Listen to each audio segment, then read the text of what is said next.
what's up, y'all? My name is Keena Higgins. Some of my friends call me Higgs. And I'm here at the Brunch with my good friends at the Garnett Report and Mise en Place. We got a mixologist here, we got some music, and we got a very special guest, so check out some of their music. Press 1 at the town to elevator music. Writing a song to elevator music. Humming along like da-da-da-dum. 1 at the town to elevator music. Writing a song to elevator music. Humming along like da-da-da-dum. Da-dum-day, da-da-da-day, da-dum-day, da-da-da-da-da-da-dum. Da-da-da-da-da-da-da-day, da-dum-day, da-da-da-day, da-dum-day, da-da-da-da-da-da-dum.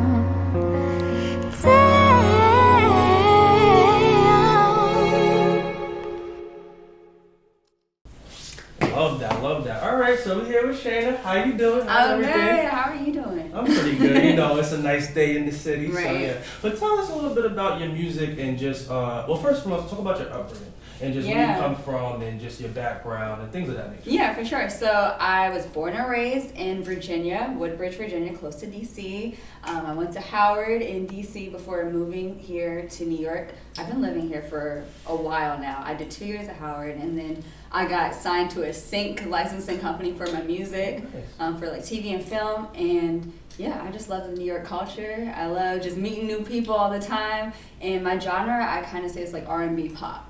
So yeah. Cool. So speaking of culture, like when you hear that word, what is the first thing that comes to mind? You know, we're about to be cooking some really good food. Oh it's yeah, cultural. 100%. So like, tell me a little bit about what that word means to you, or like what comes to mind when you think of that? Yeah, well, for me, like my upbringing, my father's Syrian, my mom's Black. I've just been blessed to be around just, well, first off, you said food. So much good food growing up. I've been to Syria. I traveled the world. Like, that's one of my favorite things to do, especially with music, being able to perform and travel. So just the word culture to me, I don't know, it just means a lot, honestly. It's just my upbringing. It's who I am. I love that. And speaking of being biracial, like, how did that play into, you know, your style, your music, the stuff that you like to eat? Like, how did that play into it? Yeah, I mean, as a kid, you don't really think about it, right? It's just like, oh, it's my mom, my dad, my cousins. Like, but as I got older, I started realizing I'm really influenced by Arabic music.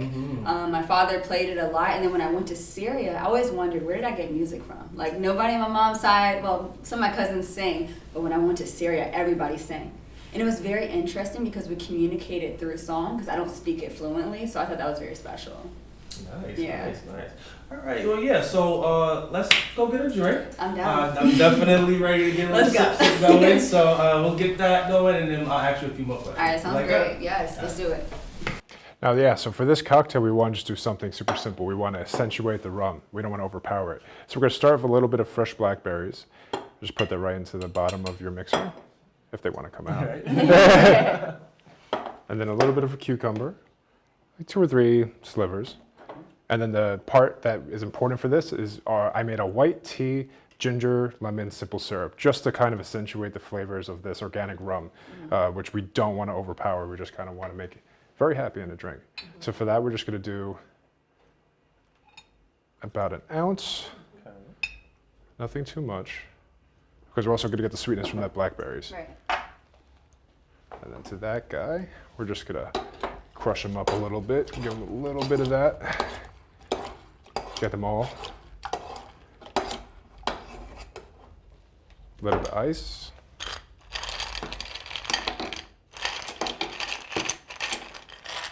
And now the important part, the rum. Yes. 2 ounces of this.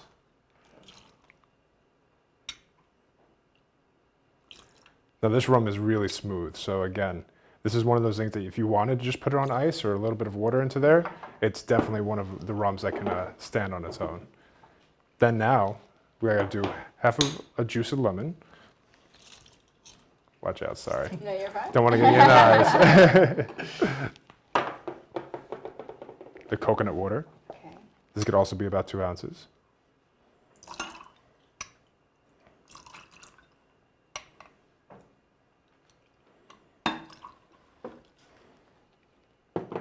And then this part is very important, even though it may seem like it's not, it's water. So we're just gonna do about an ounce of water. And this is gonna open up the flavors of the rum. Because what the rum has is it's gonna be sweet, but it's also gonna have a little bit of a punch. So the water helps open up all those aromatics. So when you do drink the drink, you're gonna get all of that really nice. Just shake it up.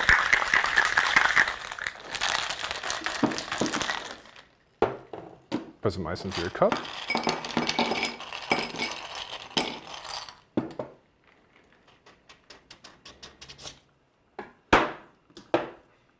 Strain all of this into your glass.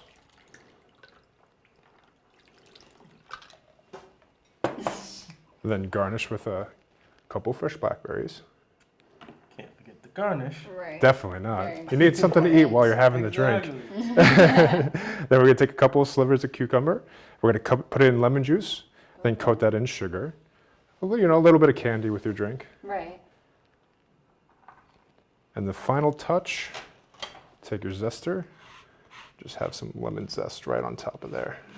Love that. And it's gonna add a nice flavor and aroma when you have the drink. And this drink is for our chef. Hey. Oh my The God. chef is in the I actually wanted to come out when I heard Blackberry on top. That was cool about me. This is amazing, man. Yeah. Like, oh, look at this, guys. Enjoy, guys. Hold on. Cheers, y'all. Here we Thank go. you. Enjoy. So refreshing. Oh man, this is like, summer in a glass. Oh, Yeah, that's What's the temperature outside? Oh, it's like give me, good name of the drink. give me 95 degrees in the shade. Yeah. I'm here for this. Yeah. All right, y'all. So we're about to get into the cooking. I'm very, very excited. Oh, of for this course. part. But in the meantime, check out another clip of some really great music from the girl Shay right here. So check it out. Lazy, blending intersection, slipping out of my mind, vibe on the daily. They call it lazy, blending intersection, can feel my fingertips, reflections send me on a trip. Is it just illusions, drawing a conclusion? Alright, we are back and we are at my favorite part, the one I've been waiting for all day. I know. We are here at the food and treating us to this amazing meal is my homie LJ. So can you please just tell us who you are, what you're doing, and what you're gonna be cooking for us today? I'm gonna be cooking with some love, and I'm gonna be cooking some amazing shit Yes. for an amazing artist. My name is Chef Leon Lonnie Love.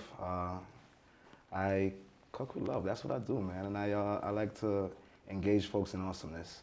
And essentially, what I do is diaspora cuisine. I don't do French. I don't do Italian. I do diaspora cuisine. Diaspora cuisine is a cuisine that's specifically based in globalization of foodways, AKA wherever that slave ship went, dropped off and picked up.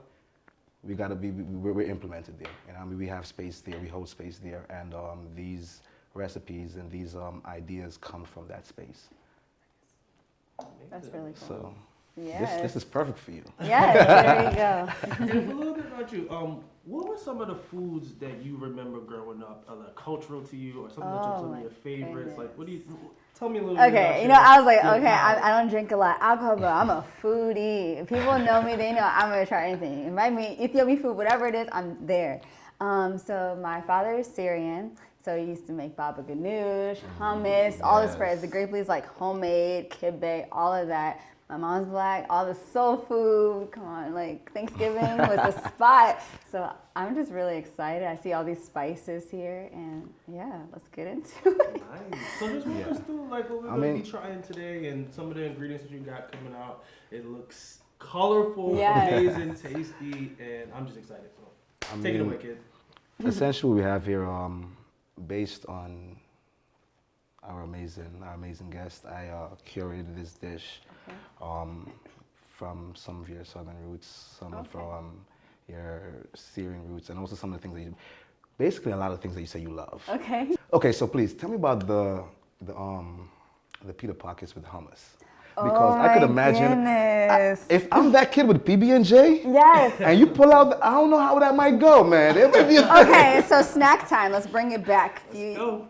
years ago, okay? So all the kids are having their lunch spread, and my mom hooked it up, but I was not appreciative as a kid because everybody judged me. Ew, what's that's weird. And I'm just like, Mom, can you just make me hungry? And this is like, can you make me peanut butter jelly and like the animal crackers? She's like, no, like this is your culture, and I loved it. Indeed, So I used to be like embarrassed as a kid, you know, because everybody, me growing up in Virginia, like people weren't cultured like that. Sorry, no shade to Virginia, but. Seriously. Yeah. You know, so yeah, that was just a thing. And that's still my snack. Like at nighttime when people pull out their chips, I'm still making pita pockets. Yes, let's go. Do you like use little mini guys and stuff them? Yes, I do. And then just pop it, little poppers? Yes, and I put the tahini on the top. So, tell me about your favorite dishes, the things that you love to eat. Oh my goodness. I mean, honestly, I could pick a favorite dish from every culture. Like, that's how much of a foodie I am. I love Ethiopian food. That's like one of my go-tos. I was telling her earlier that I also love Afghanistan food. One of my go-tos, I guess you could say, is I love feta. And so people that don't know what that is, it's almost like pita bread where you like toast it and it has like hummus in it, the yogurt. It's like a breakfast that you have pomegranates. It just flavors your palate. It's really good with chickpeas, and it's very interesting. When's the best time to eat something like that? Like daytime? I mean, see, listen, Syrian people, they eat, you think it's dinner, you wake up. I went to Syria actually before, and you're like, why is this so much for breakfast? So I got accustomed to that. So I love a big breakfast. Nice. That's lovely, man. That's amazing. And you also have a thing for Korean barbecue. Love Korean barbecue, yes, I do. Yes, I don't even know how I discovered it. I think I love food. So, you know, and Virginia is a big thing. They have a lot of Korean restaurants. And then also moving to New York, K-Town, you know, that's like a weekend thing. People go karaoke. I'm like, come y'all on can now. go to the karaoke. I'm going to be at the barbecue. Yes. I like to make it myself. I think I'm making it myself. I'm not. You know, it's all this Listen, they give you the idea that you're making it yourself, so let's run with that. Yeah, I'm not going to tell you otherwise. You done made all that thing yourself, man. Stop playing. Exactly. The bulgogi with I make my sandwich, but they don't give me my lettuce. I'm like, I know what this is. I need my lettuce. Follow up. Stop Yeah, playing I with me. put my little stuff. I hook it up. How often do you spend in the kitchen?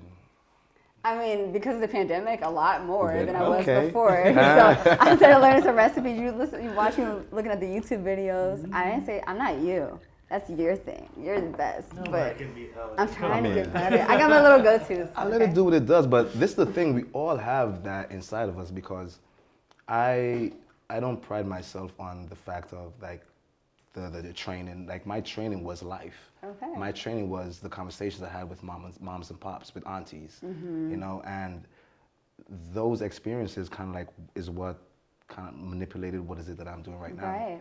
And brought me back to creating, Right. like not even creating because that's what cuisine is not something that I created. It's something that's always been there.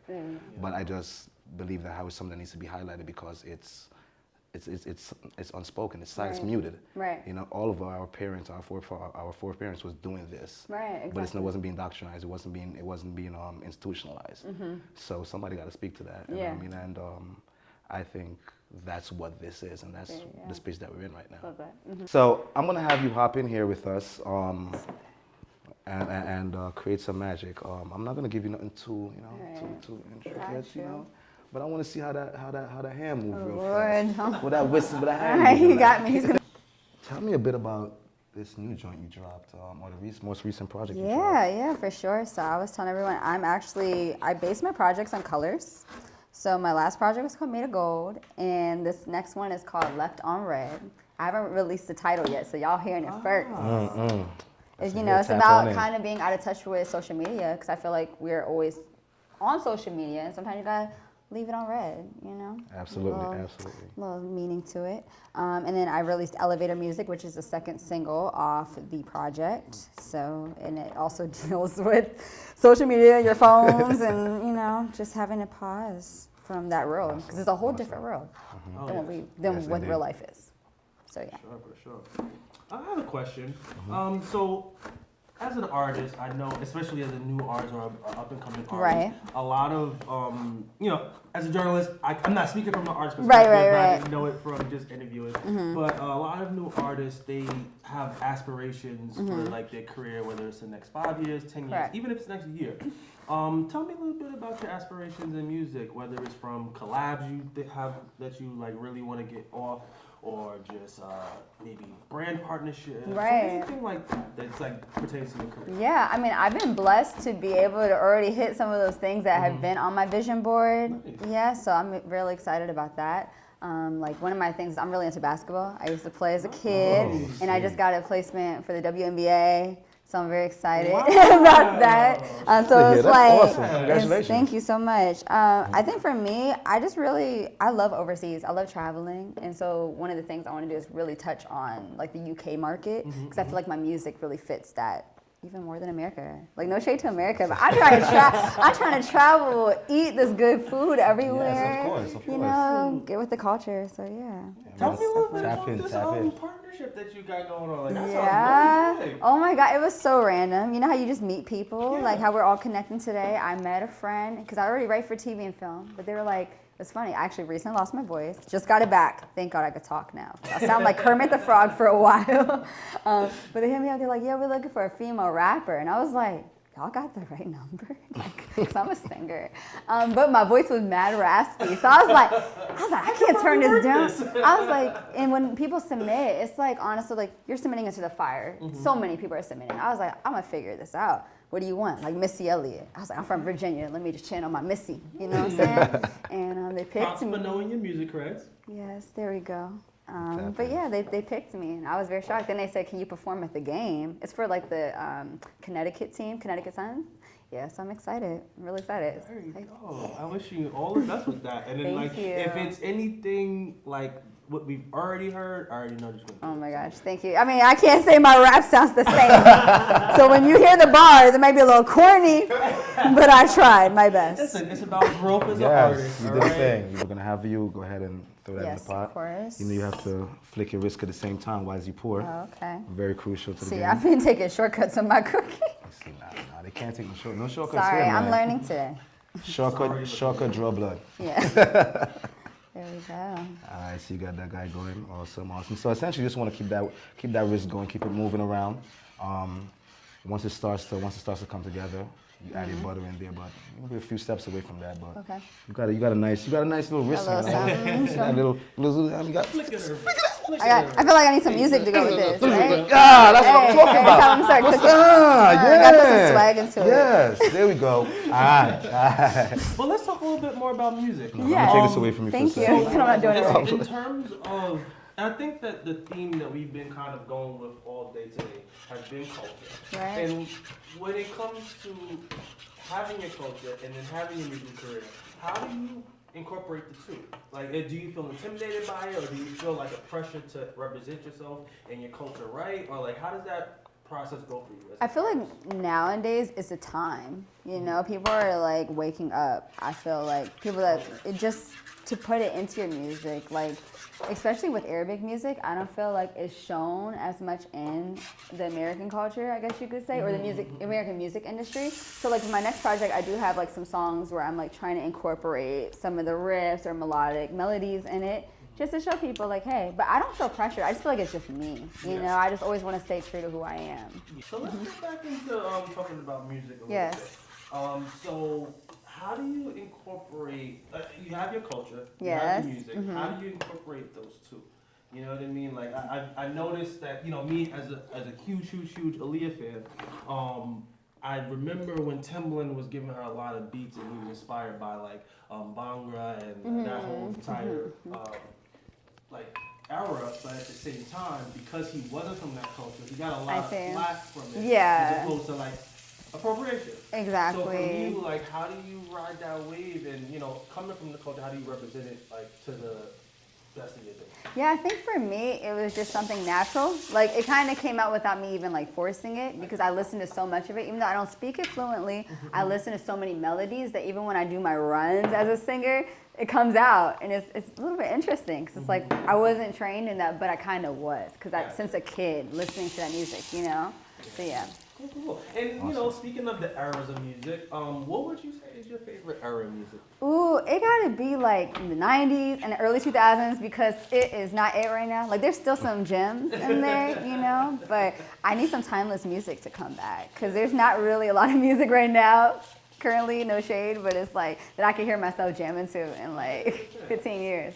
It's a trend. And then as an artist yourself, like, what is your process when it comes to creating timeless music, or at least, you know, I feel like every artist should try and go for timeless, but even something that lasts more than a year, 5 years, you know what I mean? Like, how are you going about that? I think making music with a message and not just trying to fit the box of like what it is now. Like, of course, yeah, we're trying to brand ourselves, especially growing as unsigned independent artists. We still want to hit that medium, but it's more about the lyrics. As a writer, you got to resonate with people, and if it's a good message, it's going to resonate today and tomorrow. Okay, cool. Yeah. And then your writing process, that's a great segue. How do you come up with like the lyrical content that you're coming up with? Like what are you inspired by? How is your pen game working right now? Yeah, you know, so my mentor told me, because I'm a very big people watcher. I like to see the vibes, and I write about the situations. Obviously, what I go through, but I watch a lot of series, and I kind of focus on characters, and I kind of write from their standpoints too. Sometimes that gives me a whole different perspective. Okay. Yeah. All right, so there's another aspect when it comes to. Hold on one second. Okay, yeah. I'm gonna have to steal away for a second, brother. We getting hot over here. This is spicy. Hot over here. The floor is yours, my brother. So we got. Ooh.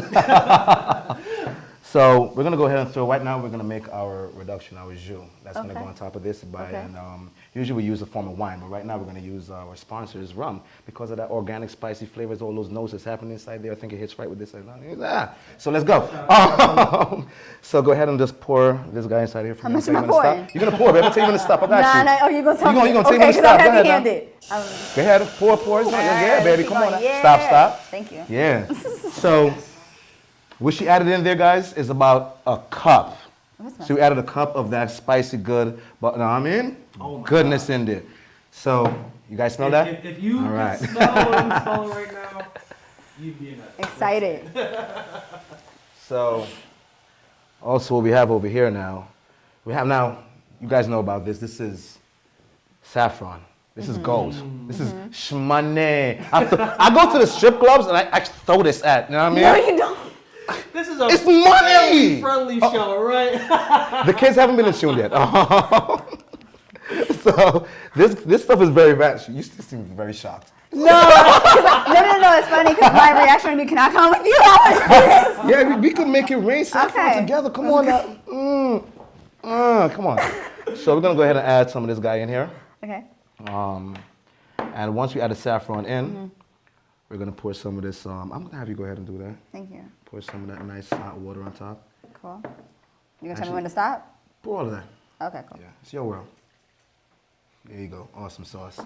So we're gonna go ahead and have this steep for about 5 minutes. Okay. And that's gonna play a major role in our grits later.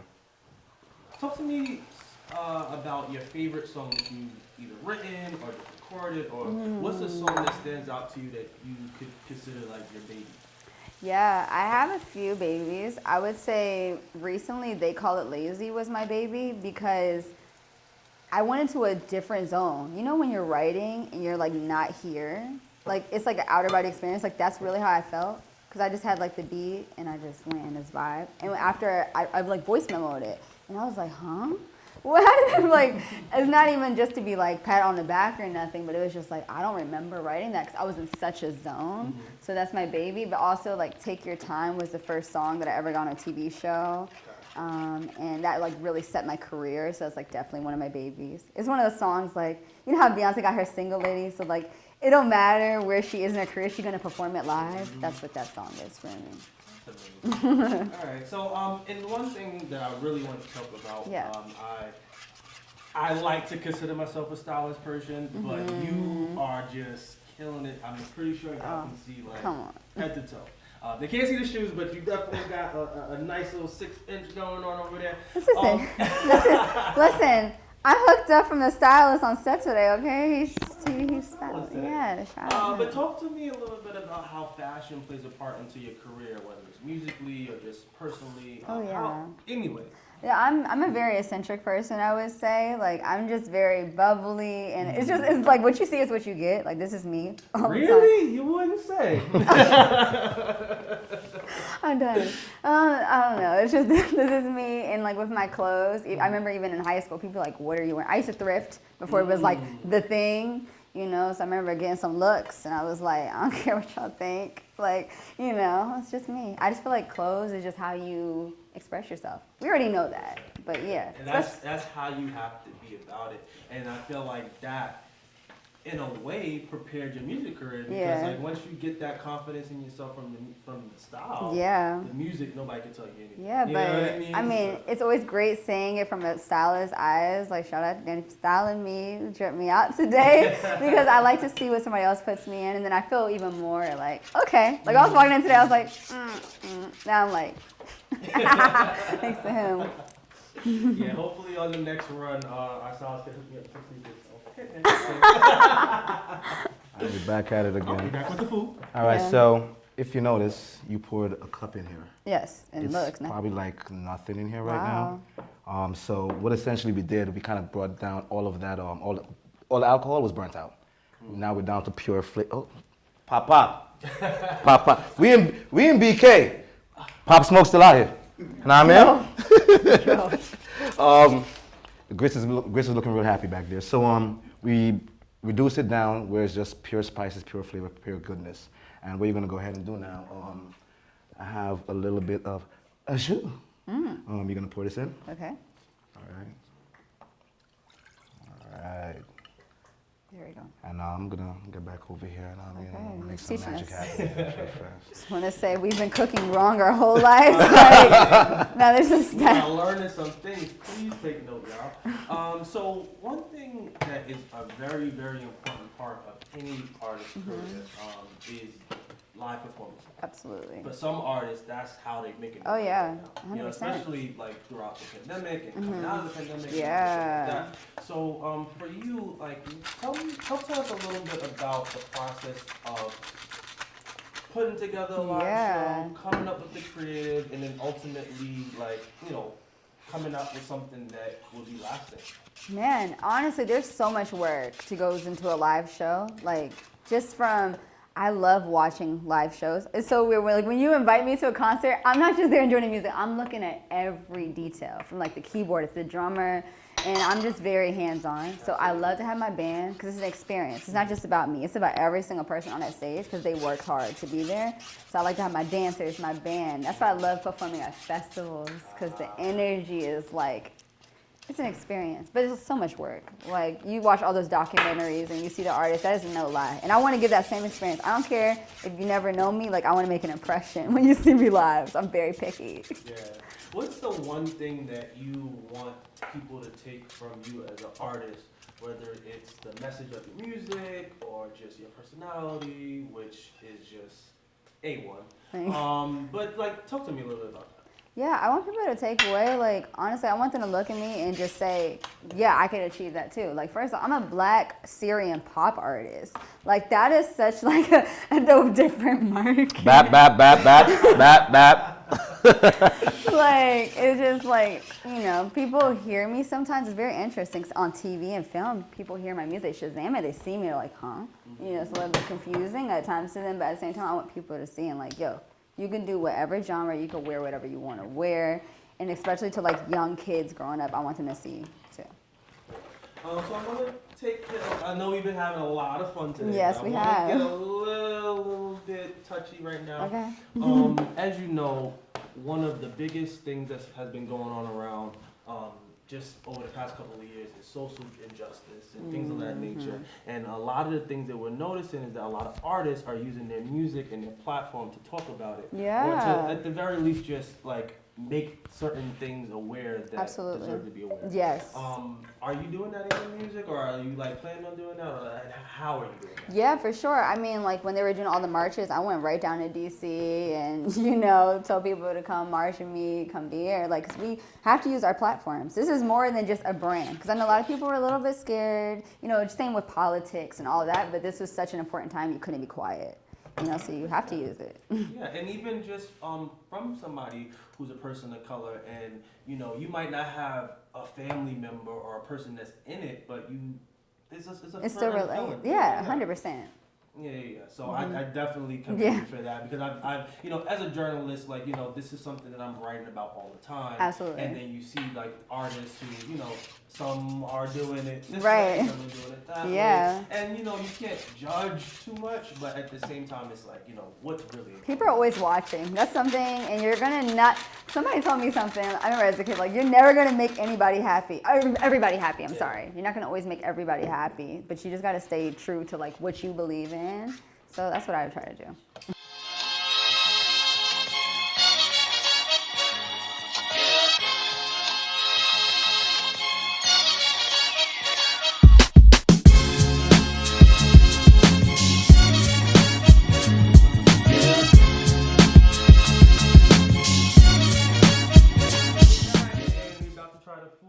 I just want to throw it to LJ real quick so he can just tell us what we're about to eat.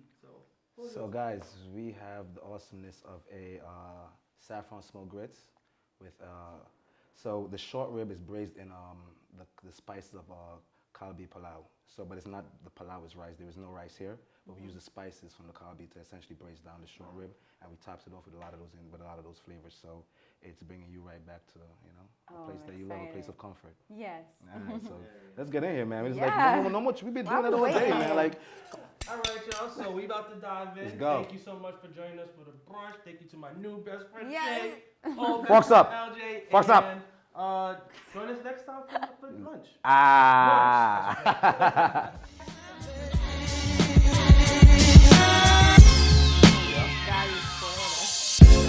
So I thought I needed. So I thought I needed.